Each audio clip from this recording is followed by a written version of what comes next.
Hey everybody, Jonathan Broadbent here, your host of UnWoke.Academy. Welcome to another episode. This is again live streaming using new to me software called EV It came up in an interview that I did with Ken Walls from Breakthrough Walls a few weeks ago. He was kind enough to come on and join me as a guest after having had me on his program about 6, 7 months ago. So if you follow Ken Walls, I am actually a guest on his show several months ago. But anyway, during the course of our conversation, I was using different software. He mentioned this software, EV that I'm using. And this is, I don't know, my seventh or eighth attempt to get it set up. And now I think I'm finally to the point where things are running smoothly. The first couple were really mainly just me kind of experimenting with it a little bit. Speaking of which, if you are joining us on social media, we're broadcasting live on 4 different social media platforms. Feel free to add comments, questions, thoughts, or concerns, and I will try to incorporate them to the best of my ability and get answers to your questions. They, according to everything that I understand, they should show up here, and I will drop those in so you too can be famous on this podcast with your thoughts, comments, questions, or concerns. UnWoke.Academy, we're toying with a couple of taglines to try and quickly and succinctly capture the imagination and attention of our audience. So I've been calling UnWoke Academy where freedom economy meets follow the money. And that really holds true. We're the follow the money people. And we are also indirectly, or now eventually, and directly, the parent or the originators, I should say, of the financial PMA.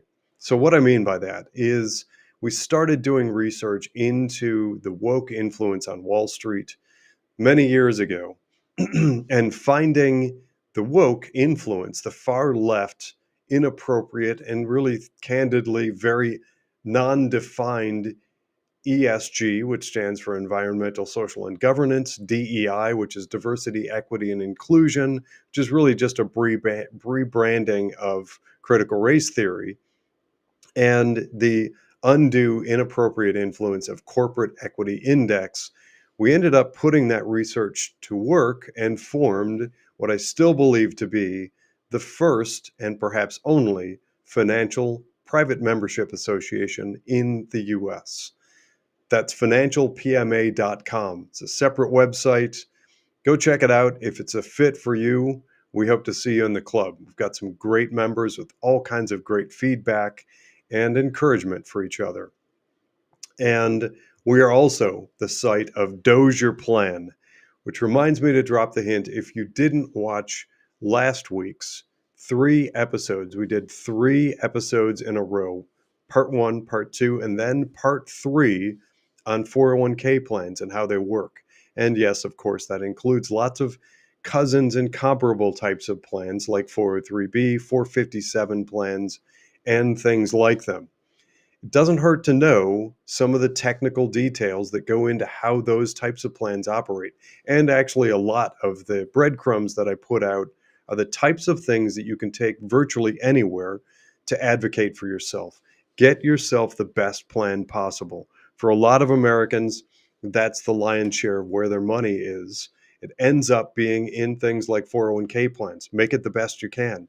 And if you can strip out fees and get rid of conflicts of interest, you're better off. That's why I did 3 episodes on it. So go back and watch those. But here is what I wanted to touch on today in our discussion today. If you remember back in early COVID, when the COVID fear hit and everyone went into panic mode, there were some people out there, and yes, some doctors and clinicians and medical staff, nurses, you name it. There were people within healthcare who were kind of tapping the brakes and started to say to the public, wait, hold on a minute here.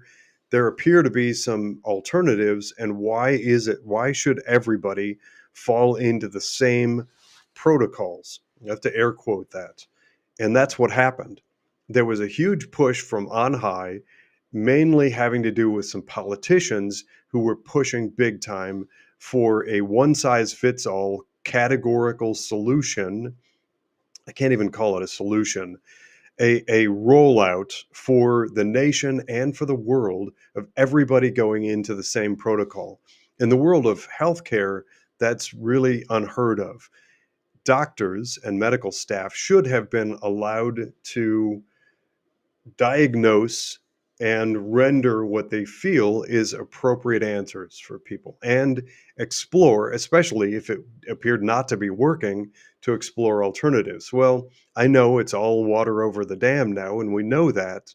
But looking back briefly at what happened that led to that, and that protocol narrative that came down from politicians. Yes, the politicians, many of whom were wearing lab coats and put a stethoscope around their neck to make themselves look doctorish. Many of those people pushed really hard for a one size fits all. Well, there were some people in healthcare who wanted to explore things like ivermectin, quercetin, hydroxychloroquine, um, what's that stuff that people with asthma use? I forget the name of that. This is, by the way, not medical advice. I'm using this to draw an analogy to the world of finance. Well, in the world of finance, we've gotten ourselves to the point where a one size fits all, top down, tyrannical mandate sort of structure exists, but most people are still, unfortunately, relatively unaware of it. We have had a mass migration into virtually the same sort of answer for nearly everybody and anybody. And I've actually been proving that for years, and I've been advocating for a debate. I'd love for people to come and approach me with any suspicion of where I may be wrong in my hypothesis, in my statements. I have been talking to money managers, investment managers, portfolio managers, and institutional finance because that's the area in which I work. I've spent more than 2 decades working on and off and near and observing Wall Street for decades. I know a lot of the key players and I know a lot of the managers, and I've been making those phone calls and asking the questions about how they have arrived at the conclusions they have and how it is that we've ended up with so much sameness. And I'm going to put that in hopefully a clearer context by paraphrasing something I heard a presenter say to me a few weeks ago in a seminar. One of the presenters put it this way. He said, if we believe, and just he used Apple stock as a representative example.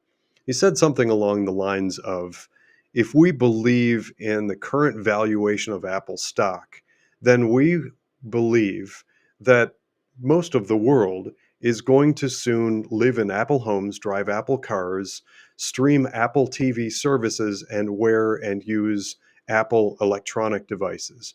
His point in saying that was that effectively we have allowed ourselves to put so much money into Apple stock, driving up that stock price, that astronomical growth would have to be required of Apple in order to justify that stock price. we that's not a remote thing. That's not a distant thing. That's not an affect somebody else thing.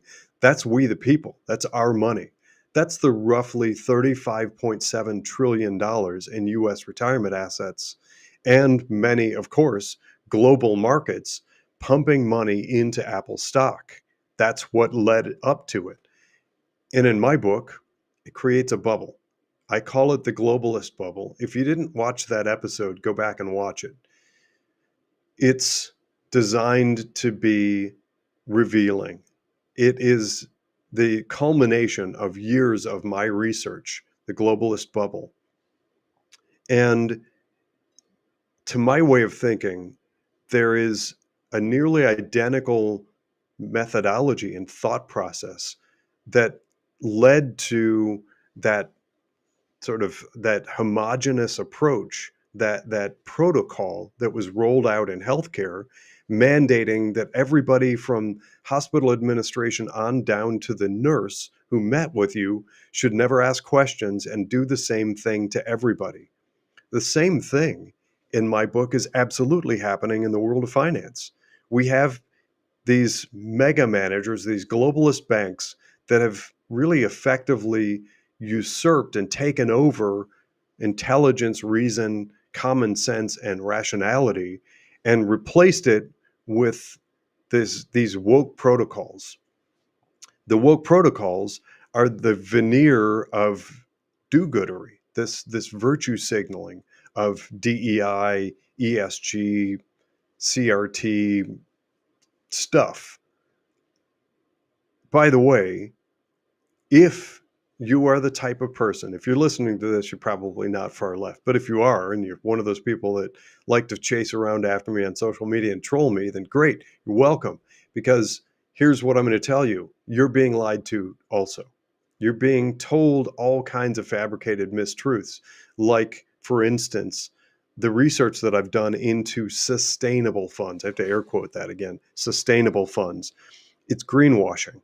It is managers. I have not found an example yet that if I, and believe it or not, I can actually do this. I can think in terms of climate fear and, oh my gosh, CO2 is going to destroy Earth unless we put it all into pipelines and whatever. I don't believe in that, but I can put myself in the shoes of somebody who does and imagine the types of investments that would have to be made in order to see that through to fruition. And I'm not seeing any examples of that in the actual portfolios. So it's a veneer, it is a fake label. And from everything I'm able to find, from quarterly reports to the annual meeting to statements from portfolio managers to the actual composition of the underlying investments in things like mutual funds. I can't find examples of truth in any of it anywhere, which has allowed this sort of cloud of mystery to form around these investment vehicles like mutual funds. And as everybody's not paying attention and thinking, well, I don't know actually what they're thinking. I think plenty of people think it's Wall Street. They probably know what they're doing, so I'm going to give them all of my hard-earned money and keep putting away some of my 401k earnings, and they probably know best. And then people on the other side that are far left liberal thinking, oh, good, that mutual fund has a label on it of fill in the blank, ESG or whatever. They're being lied to. I talked to the money managers and I've had an open door. I literally sent out an email, a request for information to portfolio managers. Tell me about it. I want to know the answers. How are you defining the problem? What is the problem? Is it whatever it is, the social ill that you're trying to solve for? If you can't define it, it isn't true. And if it's not true, you're not solving for it. All you're doing is creating a veneer. So in that swirling, nebulous smoke cloud of virtue signaling, it allowed for massive trillions of dollars to flow into a very small number of companies.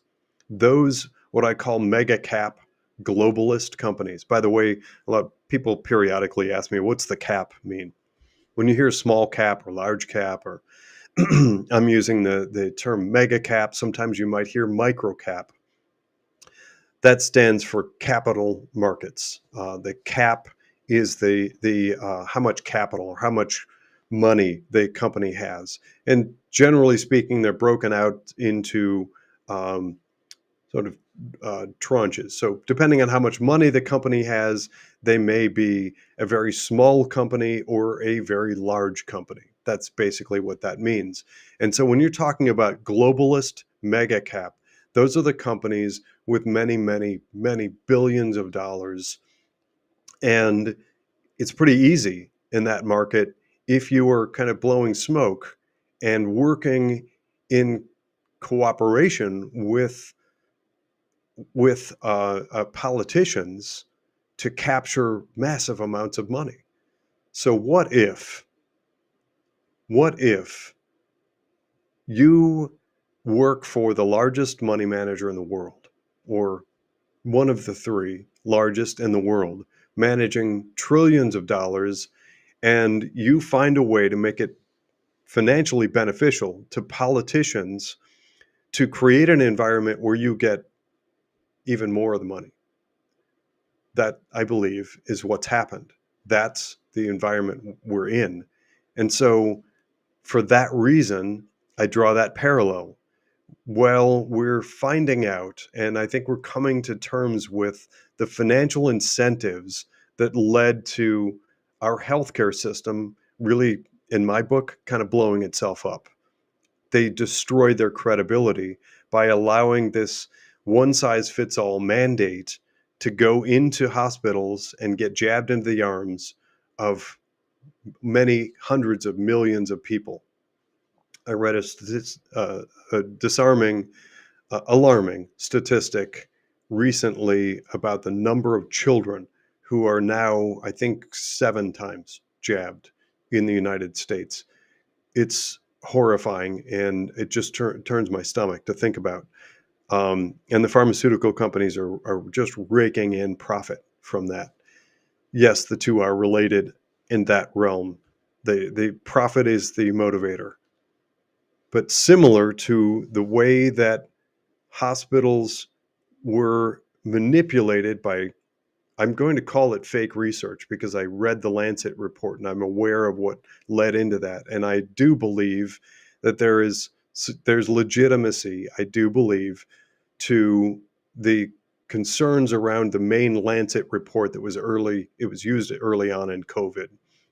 I'll just leave it there because you can do some of your own research. In the world of finance, I have been involved for decades in the companies that actually do the due diligence, that do the research, that create the analytics and look into investments. Those are manipulated. I'm making the argument, and I have been for years, it's the reason behind UnWoke. And if they're manipulated, and if we have allowed mega cap or mega globalist banks to exert undue influence on Wall Street, on markets, on indexes, manipulating the companies. And if we have allowed things like our workplace retirement plans, 401k and otherwise, to be artificially steered into woke sameness. That was another episode that I did, a parade of woke sameness. In that episode, if you haven't watched it, what I did is took a list of the top 100 mutual funds as listed by Kiplinger, and I looked under the hood at the top holdings I got to about 36, 1 through 36-ish, and they were virtually identical. Because what's happening now is, instead of those money managers, I make the argument, and I've been asking them, I've been challenging them. It goes back to that RFI I sent out to those managers over a year ago, asking them to justify their new approach to managing your money. So, it's a great comment here. Well said, Jonathan. We have allowed this. We must take up the mantle and stop being complacent and complicit. Excellent comment. So I'm going to put that up on the screen. Thank you for that comment. And that's absolutely what I'm advocating for. Once armed, when we get enough information out to we the people, it's up to us to create an uproar. We're doing the same thing in healthcare. Enough people now, I believe, are balking at the one-size-fits-all, top-down, tyrannical that protocol in hospitals. More people now need to be made aware of a virtually identical environment in their 401k plans and their IRA. Get the word out. Share this post, share this podcast. Tell the people that you know in the world of finance that we don't want it. We won't have it anymore. By the way, anybody who thinks that well, maybe Wall Street knows what they're doing, and if they're investing in woke stuff, then maybe there's money to be made. Not true. There's great evidence out there showing that the managers that didn't go woke are doing better because they're avoiding the pitfalls of those companies that are getting crushed by some of them have just gotten hammered by the boycotts that are taking place. By the way, as a side note, I prefer vote your values, but boycott, vote your values, whatever you want to call it. I think vote your values lasts longer, and I like the sound of it.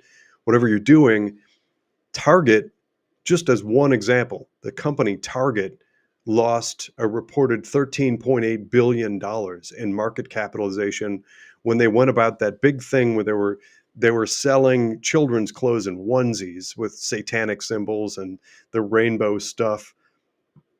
People didn't like it. People didn't want it. People boycotted. The stock price dropped and people's portfolios dropped. So, unfortunately, I think people aren't seeing the other side of the equation yet.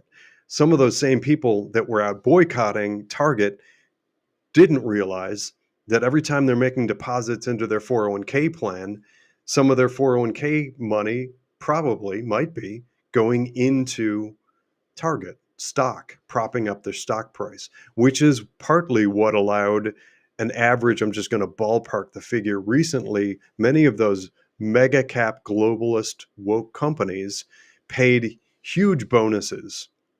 There were huge stock dividends that were distributed to the CEOs and chairmen of those companies. And I want to say the average was around $16.7 million for 1 year. So can you imagine being a person running one of those woke companies, doing actual harm to damage the company, having to fire people and close locations, but you get a 16.7 whatever $1 million bonus that year? It's egregious and awful. Um, there you go. This is another great comment. Thank you for this. Vote your values, and every dollar is a ballot. It's absolutely true. And for anybody that doesn't know, if you are among those who followed Second Vote, I got to be very good friends with Dr. David Black, who started Second Vote many, many years ago. I think it was 2011 era. Second Vote is actually closed now. They shut down the website. It was actually costing quite a bit of money to keep it up and operational. That actually has been given to me. I have the possession of all the data that went into it. At some point, I'm hoping to breathe some life back into that. I do periodically meet people who, when I talk, they say, "Oh, you remind me of Second Vote." That's how I got to be friends with Dr. Black, because we're very like-minded. As I was launching UnWoke, we connected, we became friends. And as he closed it down, he ended up giving me all of the data from their research, the website, you name it. And that's a big part of it. Vote your values. That expression actually picked up from Dr. Black. So the objective here, and the other part of it, I'm talking about where there's waypoints and where we go from here.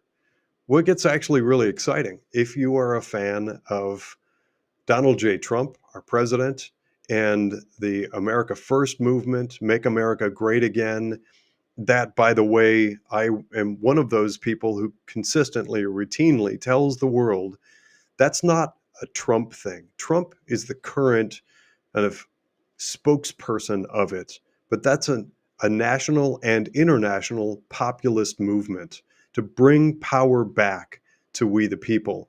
And in America, what it means is bring back free markets and capital markets. Because remember how I said that we've ended up inadvertently allowing these money managers, through the use of the veneer of these virtue signaling types of labels like ESG and DEI and stuff. We've allowed huge amounts of our money to be diverted into a very small number of companies. Well, another downside, in addition to being a big bubble in my book, globalist bubble, is many other companies have been woefully underfunded. So if you drive around the United States and see a dearth of small business development, There are a number of things that lead into that, like the gradual decline of and the closing of small community banks. Yes, I know there are some people that are not fans, and I understand it.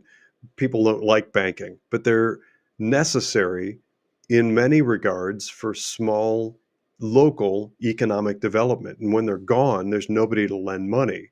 And when capital markets, which is an investment vehicle in business, focuses almost exclusively on a small number of mega globalist companies, it means that it strangles and suffocates small business development.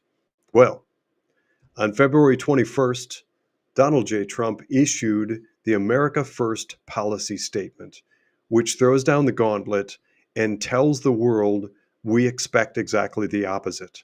Stop overfunding the mega caps and spread some of that money back into free market economy. Start allowing a breathing room for free market enterprise, for small business and business development, because it's been stifled for a long time.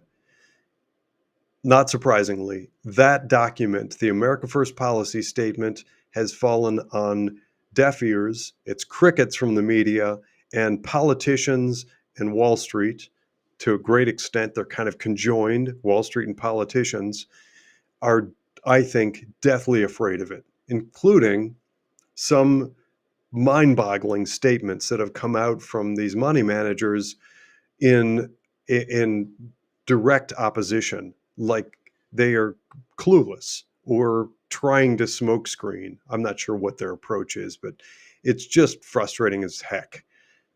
The opportunity is there for us. Don't listen to the knucklehead economists. I think they're frequently more wrong than the weatherman. Pardon me. And don't listen to the media trying to tell you everything's bad and doom and gloom. There's amazing, incredible opportunity, I believe. I'm going to go in a little bit of a different direction for a moment and give you a word of caution. There are people out there that have made a name for themselves on social media. They become influencers and they sell some whatever alternative, some precious metal, something or other.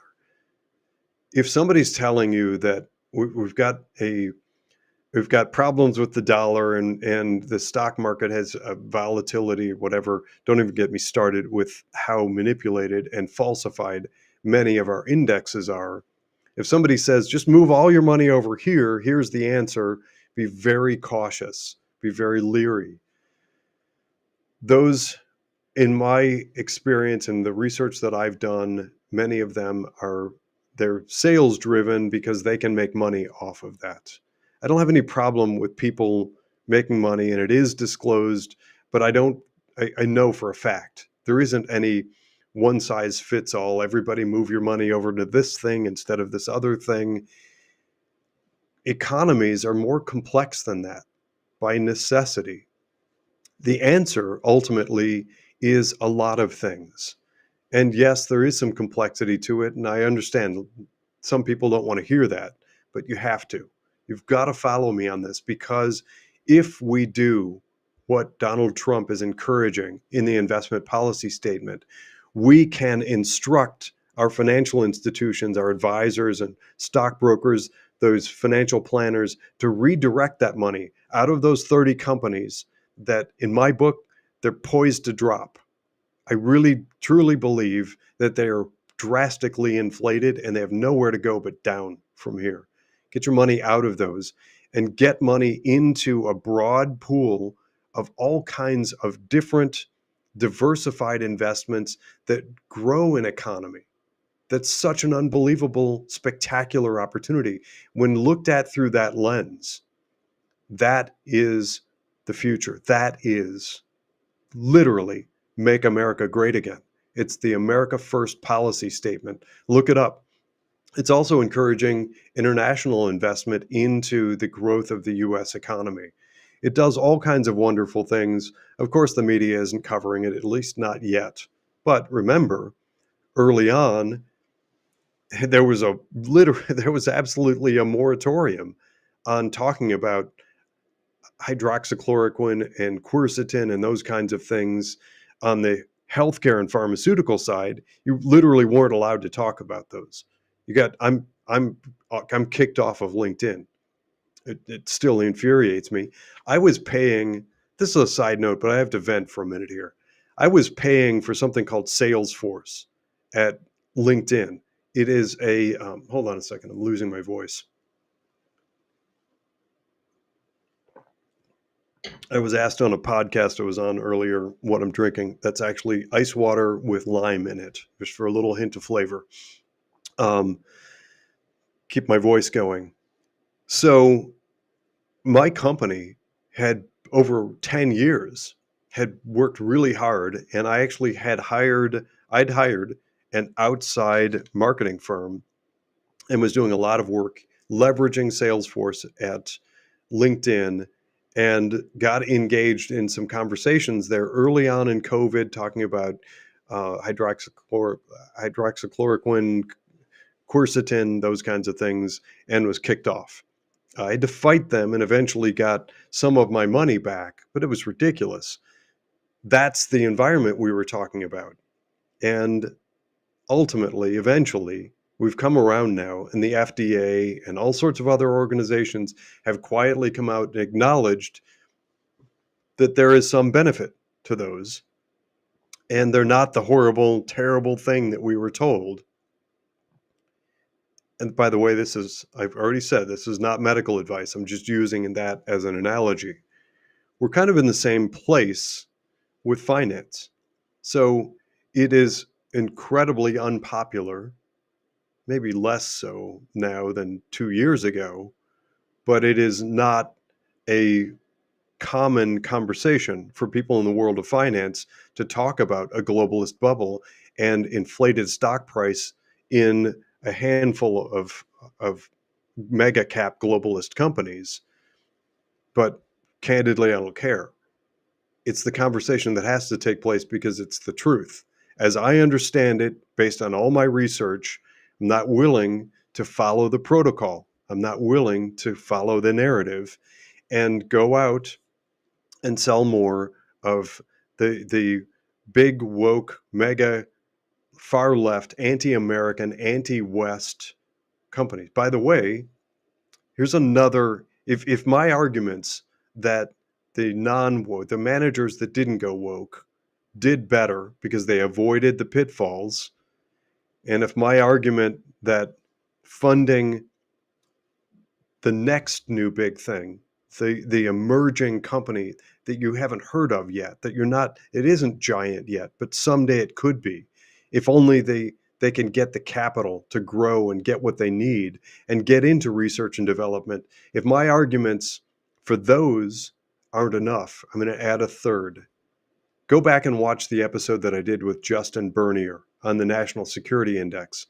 And in that, there is reference to a CPR report that shows, and it was presented to Congress in, I think it was March-ish of 2024. It shows that U.S. retirement dollars, U.S. investment dollars are being funneled through offshore managers and into investments in communist China that relate to the growth and expansion of the Chinese Communist Party's military. Yes, you heard that correctly. There is crystal clear indication that we, the people, through our investments, some of it is going into developing the latest and newest aircraft carriers, Navy fleet, jets, fighter jets, ballistic missiles, and nuclear capabilities for the Chinese Communist Party.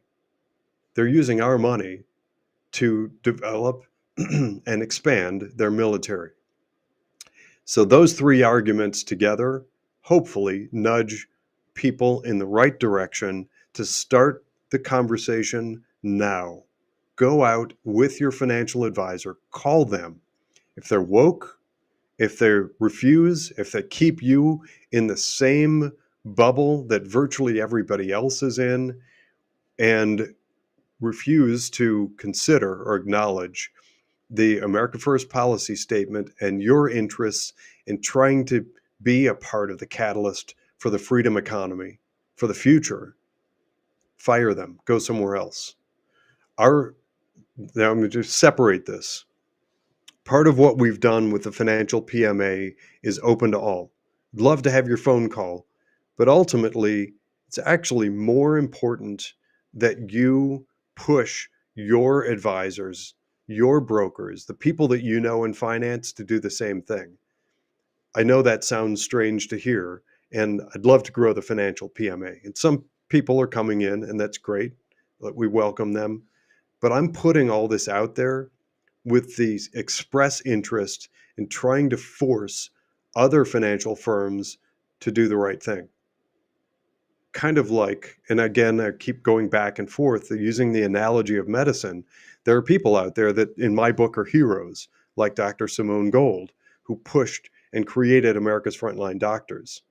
I think that she and people like her have set up some clinics and they help some people, but ultimately the biggest, greater good that they were able to do is they forced the public to mandate, to push back against healthcare as a whole. That's how I see my job. That's how I see my role with UnWoke.Academy. And so okay, so here's the shameless plug part. Check out Financial PMA.